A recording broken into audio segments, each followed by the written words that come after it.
Kwa nini ulimuua mtoto wangu? Alikukosea nini ambayo inagharimu kifo chake? Watu wanaongea kuhusu mambo ya ufisadi hata ni wengi kabisa katika nchi hii yetu. Kwa nini mtoto wangu pekee abebe, na ni mtoto wangu mmoja wa kipekee? Sasa nimebaki mkono mtupu. Nana atanielekeza katika maisha iliyobakia.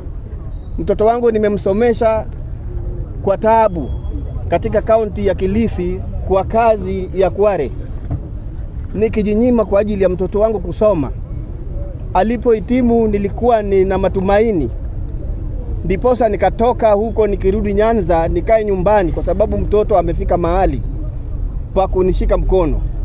Sasa leo hii umenivunja mkono, umeniua. Kwa nini uniue?